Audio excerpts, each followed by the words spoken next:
Vamos embora para a curva ABC, sem muita conversa. Ó, se eles apresentarem uma tabela assim, vê se você me entende, acompanha a tabela.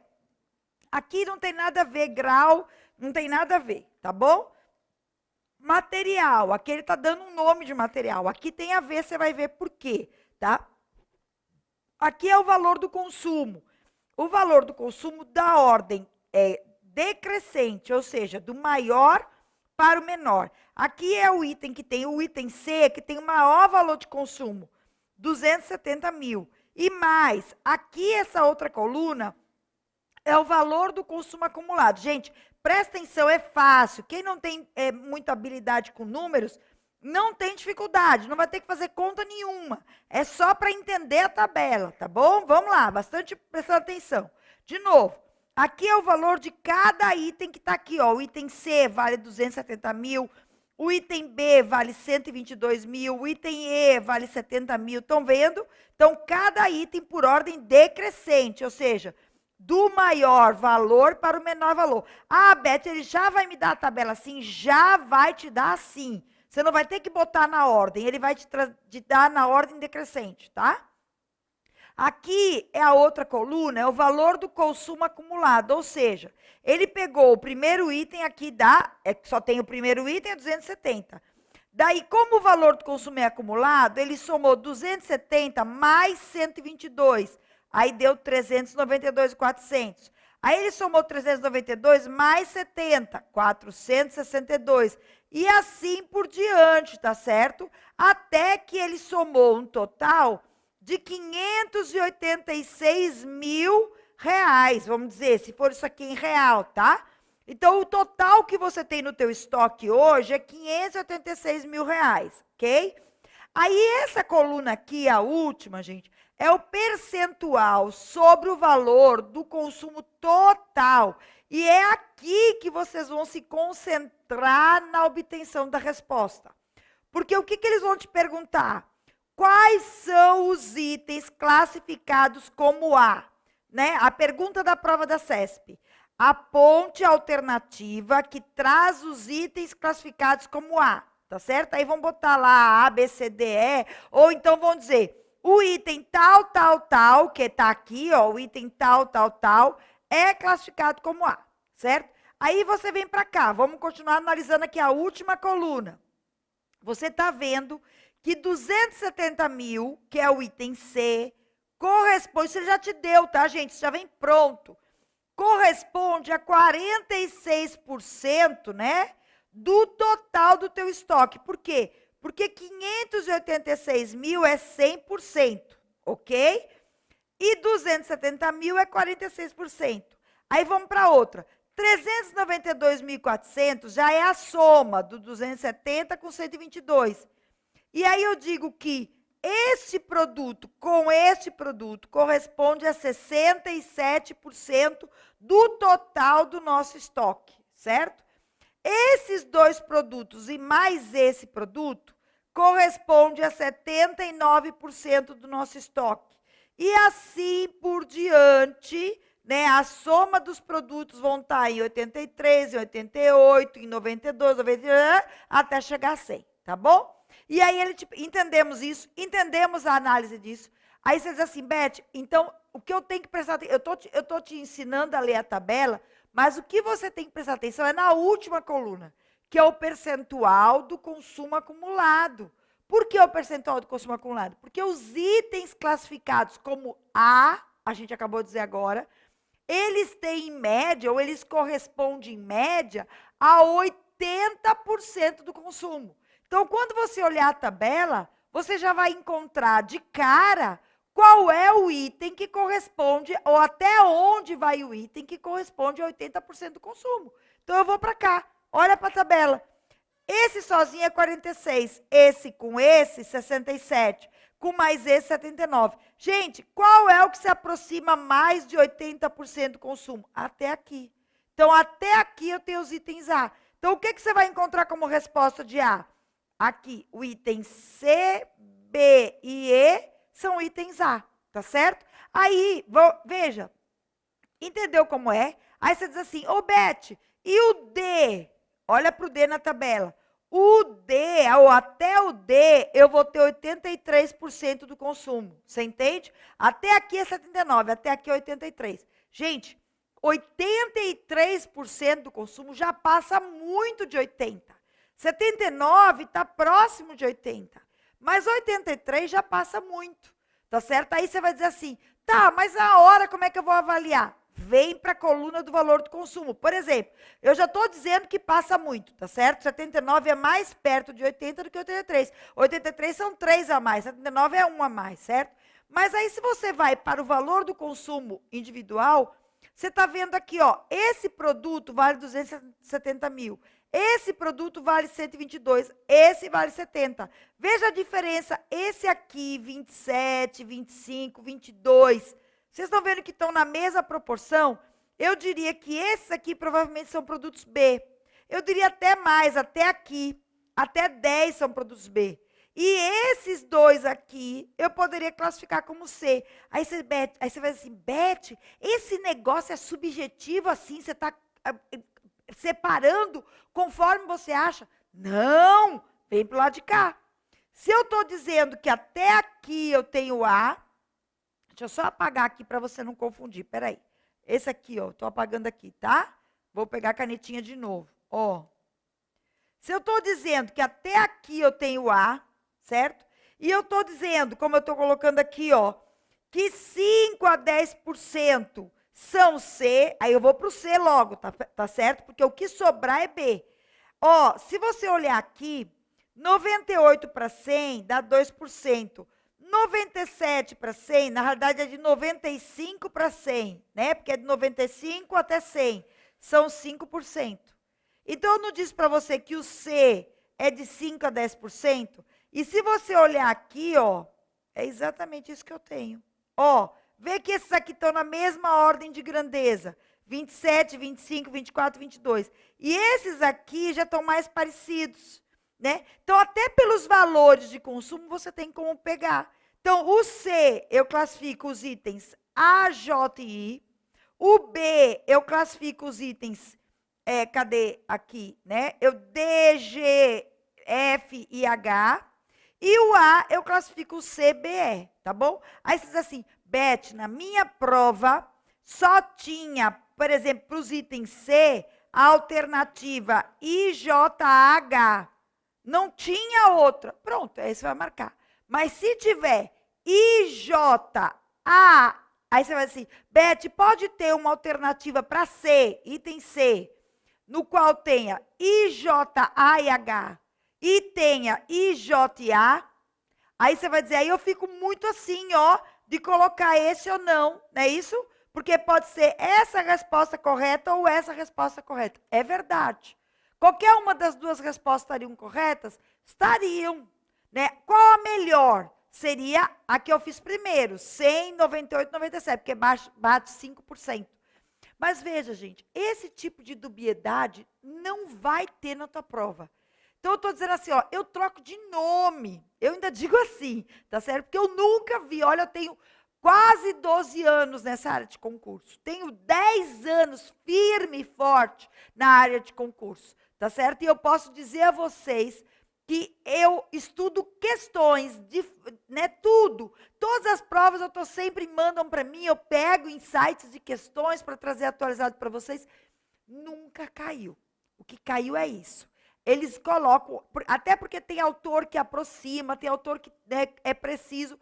Então, cabe várias respostas. Então, nesse caso, eles não vão te dar essas duas respostas, eles vão te dar só essa resposta. Agora, se ele botar, vamos imaginar, item A, C, B, D, D, G, minha gente vê hipótese nenhuma. Você já sabe que essa resposta é errada, porque não pode ser 80%, tem que ser o mais próximo de 80%. Ah, Beth, pode ser menos? Pode. Você vai olhar pela resposta, mas veja, se tiver uma resposta que esteja mais próxima de 80 e uma resposta que esteja mais longe de 80, minha gente, não tenha dúvida que a resposta correta é aquela de 80. Porque assim, em prova de concurso a gente tem aquilo que é a mais correta, tá bom? Então a mais correta é que estiver mais próximo de 80, tá certo? Se estiver muito longe de 80, a gente, né, não tem como resposta correta. Agora, né, ele pode só considerar uma resposta. E aí você vai marcar direto, nem se preocupe. Então, qual é o teu trabalho? Você vai ter que fazer conta? Absolutamente nenhuma, tá certo? Você vai ter que escolher no percentual ali, qual é o que se aproxima de 80, o qual, aí você seleciona de 80. Normalmente, eles nunca pediram para classificar C e B, sempre foi A. Então, não se preocupe também, tá certo? Mas eu ensinei aqui vocês a escolher o C e o B, né? Mas, normalmente foi A, nunca caiu para classificar C e B, sempre é A, né? E se cair, você sabe fazer também, né? E procura ver isso, sempre aquilo que for próximo de 80, e esse é o tipo de questão que você tem que ir para a resposta. Ou seja, você calcula, mas vai para a resposta, tá certo? Então, isso é uma forma. Como é que você vai para a resposta? Olhando o percentual do valor total de consumo e olhando quais os itens que correspondem a ele, tá? Uma outra forma de trabalhar é quando ele dá um gráfico. E o gráfico, gente, é o que caiu, inclusive, na prova do MPU. Não foi assim como eu estou mostrando aqui. Eu vou mostrar depois como foi. Mas esse gráfico que está colocado aqui, ele é bem preciso, porque ele traz, inclusive, os valores, né? Aí, nesse caso aqui, até vamos imaginar que você não tivesse isso aqui, tá? Ele desse um gráfico como esse e colocasse assim, ó. Dentro desse gráfico, quais são os itens classificados como A? Gente, aí ele pedia para colocaria aqui 1, 2, 3, certo? Quais são os itens classificados como A? Aí você ia ver, esse aqui é fácil de você ver, você não precisa nem olhar pelo valor, tá? Esquece o valor, ó. O valor aqui está 100%, mas aí você diz, Beth, peraí, pelo valor, como é que eu vou saber o que corresponde a 80%? Aqui eu tenho 67, aqui eu tenho 88. Quer dizer, provavelmente eu estou aqui.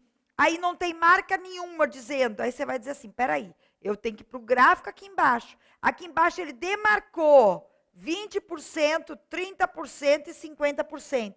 Aí você vai para cá, ó. Ó, 20% é A, 30% é B, 50% é C. Então, pronto. Então, nesse caso do gráfico, esse aqui é A, esse aqui é B, esse aqui é C, porque esse aqui é 50%, esse é 30% e esse é 20%, tá certo? Teve uma prova de MPU que colocou assim, vamos ver se eu me lembro, colocou, deixa eu pegar a canetinha, colocou assim, assim, e fez isso aqui. E fez isso aqui, tá certo? Aí ele perguntou, né, quais os itens, vamos lá, quais os itens classificados, dividiu em 3 partes, colocou 1, 2 e 3, e aí perguntou, colocou aqui itens e colocou aqui valor, certo? E aí ele perguntou, sem dar valor nenhum. O povo ficou doido. Meu Deus, como é que eu vou saber? Simples, gente. Você tem que analisar o gráfico. Esse gráfico que eu desenhei aqui é igual aquele outro gráfico que apresenta a curva, igual. Só que o outro está todo demarcado, mas aqui você tem como demarcar se você quiser. Mas olha, analise da seguinte forma. Se essa aqui é a curva dos itens, né? Aqui são os itens. E aqui é o consumo. A gente, quando classifica em ABC, a gente classifica pelo quê? Pelo consumo ou pelos itens. Nesse caso, pelos itens, não tem como saber. Apesar de que aqui eu estou vendo que está menorzinho, aqui está maior, mas não tem como saber. Então, eu tenho que olhar pelo consumo. Simples assim. Esta curva aqui está vindo daqui para cá, ou seja, olha aqui aonde ela acaba, tá? Que é aqui onde acaba esse item, né? Então, esse aqui tem um consumo, ó, pela curva, imenso. Essa aqui vai daqui até aqui. Vocês estão vendo aqui? Ou seja, deixa eu botar aqui. Ou seja, ó. Olha o consumo dela. Vai daqui a aqui. E essa outra, ó, tá aqui, ó. Tá aqui. Eu vou puxar. Ó. Então, quer dizer que essa aqui tem muito consumo, tá aqui. Essa aqui tem um consumo intermediário e essa aqui tem um consumo menor. Ou seja, esse aqui é A, esse aqui é B e esse aqui é C. Precisamos de números? Não. Basta ver pelo tamanho da curva que a gente vai identificar aquela que tem maior consumo, aquela que tem um consumo intermediário e aquela consumo total. E mais, olha como é que ele fez aqui. Ó, ele ainda fez uma coisa diferente. Vou mostrar para você o que é que ele fez, para você enxergar todas as possibilidades. Deixa eu fazer aqui. Olha só. É, isso aqui, tá certo? Isso aqui ele fez. Uma curva como essa. Qual é o A, o B, o C? Você vai dizer, Beth, agora lascou. Porque daí eu tenho o valor e eu tenho os itens. Gente, isso significa, olha para cá. Aí você diz assim, Beth, a curva está começando daqui. A curva não pode começar daqui. A curva provavelmente começou aqui, ó. Aí você está dizendo assim, Beth, significa que eu tenho um item que vale isso tudo. É isso que eu estou dizendo. Um item. Aí você diz assim, Beth, mas aqui não é o zero. Minha gente, mas provavelmente é um pouquinho para cá, que se confunde com a curva do zero. Eu tenho um item, ou zero item, que não pode ser zero item, que vale isso aqui. Aí depois eu tenho essa quantidade de itens que vale isso aqui. E eu tenho essa quantidade de itens que vale isso aqui. Ou seja, aqui está o A, aqui está o B e aqui está o C. Eita, Beth, então quer dizer que o A está aqui, é na própria curva do zero, que é 1? É. Conseguiu entender como é que eu leio um gráfico como esse? Você conseguiu responder, vê que coisa fácil. Você tem que pegar o gráfico e projetar no valor do consumo, tá certo? E aí, quando a hora que você projeta no valor do consumo, você consegue enxergar qual é que tem um consumo maior. Tá certo? Então, tem que prestar atenção. Ah, Beth, se ele colocar o consumo aqui desse lado, a mesma coisa. Você tem que projetar pelo valor do consumo. Aí você vai dizer, se ele jogar, tá, eu estou com bastante calma, eu sei que você diz, Beth, calma, não estou entendendo nada. Eu troquei o lado das curvas. Eu joguei o valor do consumo para cá e o item para cá. Aí você diz, e agora? E agora que o consumo está aqui. Aí, se você tiver uma curva como essa aqui, eu pergunto a você, esse aqui tem valor de consumo quanto? Zero. Esse aqui tem um valor de consumo quanto? Tá aqui, gente, o consumo está aqui. O consumo está aqui. E aqui, esse aqui tem um valor de consumo de quanto? O consumo está aqui. Ou seja, o que tem maior valor de consumo é esse aqui, que vai ser o A. O valor de consumo intermediário continua sendo esse, B. E esse aqui que tem um valor de consumo zero, esse passou a ser o C. Tu entendeu, Schwarzenegger? Tu prestou atenção? Mais ou menos. Porque se Schwarzenegger entendeu, eu sei que você entendeu. Tá certo? Não porque Schwarzenegger está aqui junto comigo. Ele é o meu espelho. Você está entendendo o que eu estou dizendo? O que eu quero que você aprenda, eu não quero que você decore essa curva. Por isso que eu fiz ela de 2 jeitos. Eu quero que você aprenda a interpretar um gráfico. E interpretar o gráfico significa você pegar o que eu tenho que levar em consideração na classificação ABC. Onde que está o consumo e onde que estão os itens. Ou seja, se o A é aquele de maior consumo e de menor número de itens, eu tenho que ver, vê aqui o A, como é pequeno o número de itens do A. Olha como é grande o número de itens do C. Só que, em compensação, o consumo é zero. Ou seja, se você aprendeu isso, você vai conseguir analisar qualquer gráfico. Você está entendendo por quê? Você tem que saber a teoria. Itens A, 80% do consumo ou do valor do bem, que corresponde a 20% de itens. Os itens B, 30%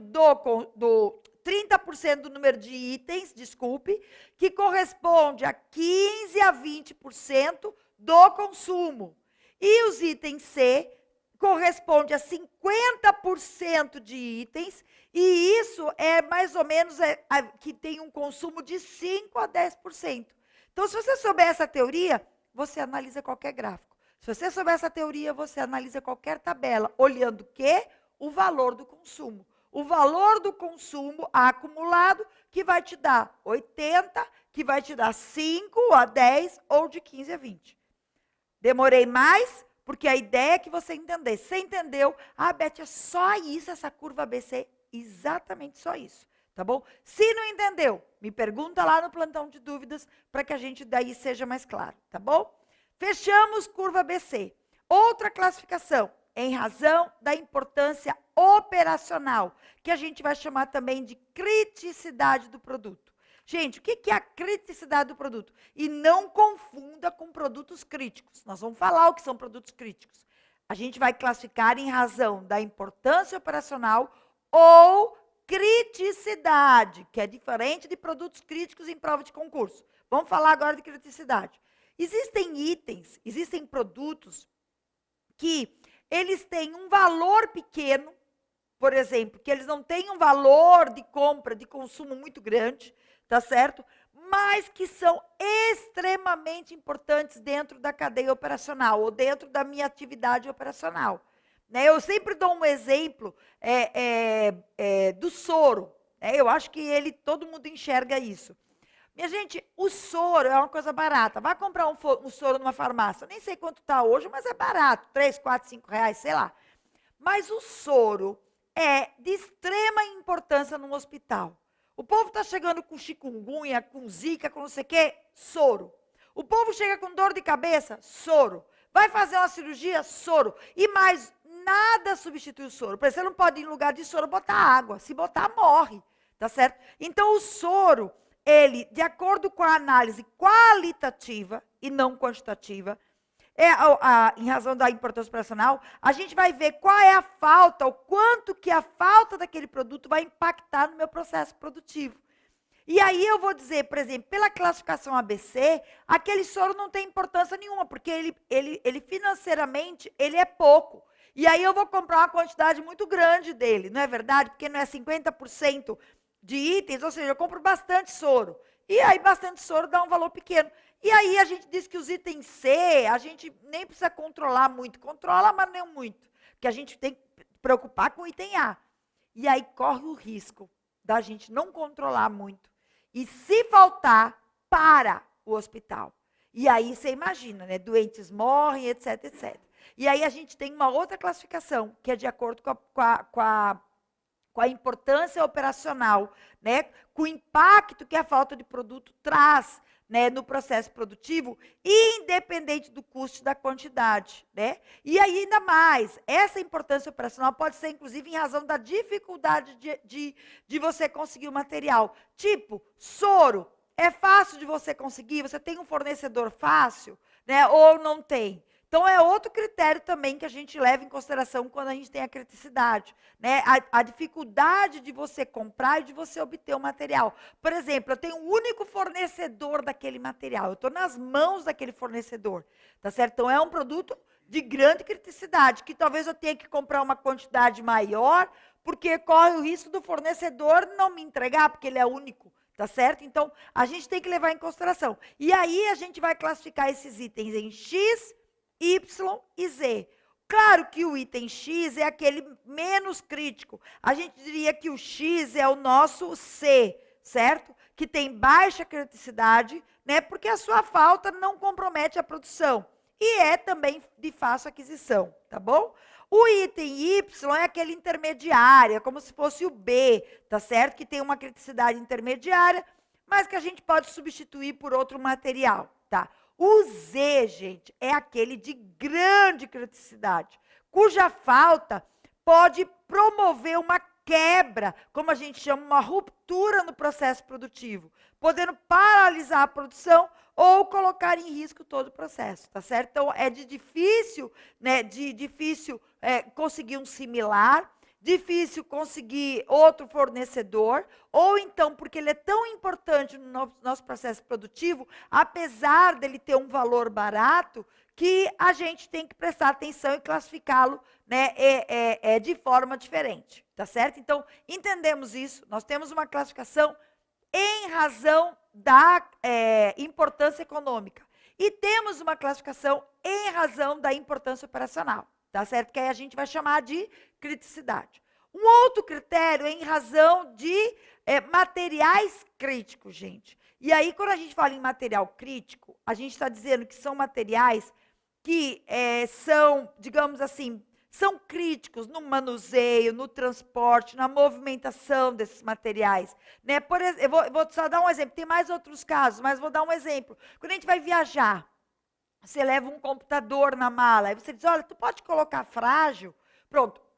Um dos critérios para material crítico, que é diferente de criticidade, é exatamente a fragilidade. Aí a gente diz assim, ó, que esses materiais são classificados porque eles possuem uma reposição específica por razões de segurança, né? Porque são sobressalentes vitais de equipamentos produtivos, tá certo? No caso, ou porque têm dificuldades de obtenção por ser um fornecedor exclusivo, ou por razões econômicas, por possuir alto custo de reposição, ou por problemas de armazenagem, manuseio e transporte, como no caso aqui, perecíveis, periculosos, grandes dimensões, grande peso, ou problemas de previsão, porque você tem dificuldade de previsão. Aí você vai classificar esses materiais como críticos e aí vai ter todo um cuidado, né, na hora de você comprar, porque ele atende aí a essas condições, tá bom? Uma outra coisa importante é que esses materiais críticos, eles não estão sujeitos ao controle da obsolescência. Como assim, gente? Eles são considerados, deixa eu explicar, eles são considerados materiais críticos e não estão sujeitos ao controle da obsolescência, por quê? Porque, por exemplo, o material crítico, deixa eu dar um exemplo, um quadro antigo. Gente, um quadro antigo poderia ser considerado obsoleto, certo? E aí não teria, vamos dizer assim, não seria um material crítico, ele é um material obsoleto, porque ele é antigo. Mas a obsolescência para esse tipo de material não é levada em consideração. Não sei se você entendeu. Deixa eu explicar melhor. Um quadro de um pintor famoso, né, é considerado um material crítico. Não é nem classificado em razão do valor operacional como ABC, nem é classificado em razão da sua importância operacional, mas em razão de sua reposição, em razão de segurança, em razão de ser um equipamento vital, certo? E aí, nesse caso, gente, ele não está sujeito ao controle da obsolescência, ou seja, os materiais críticos, eles não se tornam obsoletos, porque a gente sabe que os materiais obsoletos vão ser descartáveis. E a gente diz que os materiais que são considerados críticos no nosso almoxarifado não estão passíveis do controle da obsolescência, ou seja, estão sempre atuais e assim serão classificados, tá certo? Entendemos isso? Então, presta atenção que material crítico é diferente de criticidade, para você não se confundir na hora da prova, tá?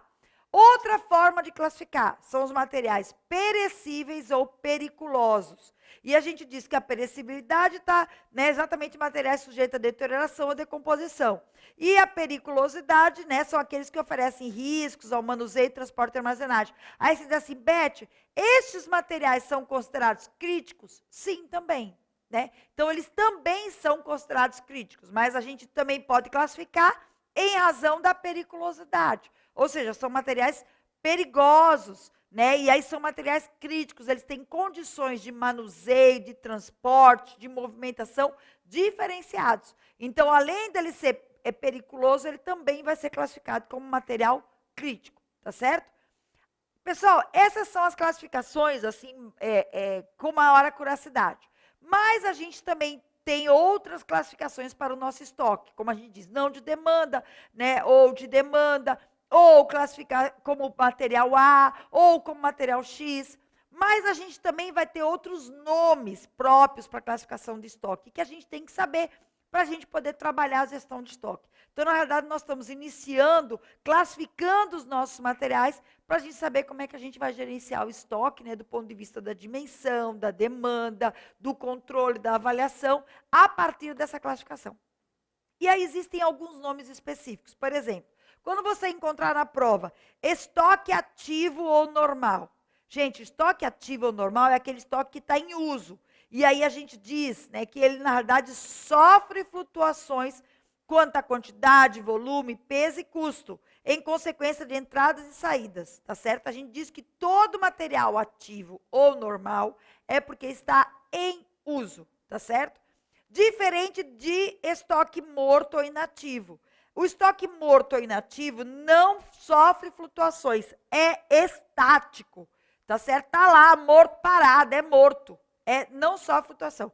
Aí teve uma vez que uma prova da CESP colocou assim, no almoxarifado de determinado órgão público, né? Um computador, um tipo de formulário não sofreu flutuações e não foi movimentado há aproximadamente 6 meses.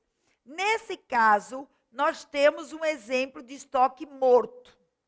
Gente, estoque morto é aquele que não sofreu flutuações. Se ele colocou na questão que aquele estoque foi movimentado há 6 meses, ele foi movimentado. Então, se ele foi movimentado, ele não está morto, porque morto não se movimenta, certo? Então, assim, vamos prestar atenção nessas pegadinhas de prova de concurso. Então, se ele foi movimentado há 6 meses, ele não está morto, tá certo? Então, aí você diz assim, Beth, mas hoje ele está morto. Sim, mas ele teria que colocar na questão que o estoque não sofreu flutuações. Aí, se ele botar não sofreu flutuações, aí eu vou classificar como estoque morto ou inativo. Mas se ele disser na questão que sofreu movimentação, né, lascou. Sofreu movimentação, não importa, ele está querendo que você diga, ele só vai ser morto se não sofrer flutuações, se não sofrer movimentação, tá bom? E aí é o estoque morto ou inativo. Quando a gente voltar no outro bloco, a gente continua classificando aí com alguns nomes para a gente poder entrar efetivamente na gestão de estoque. Já, já.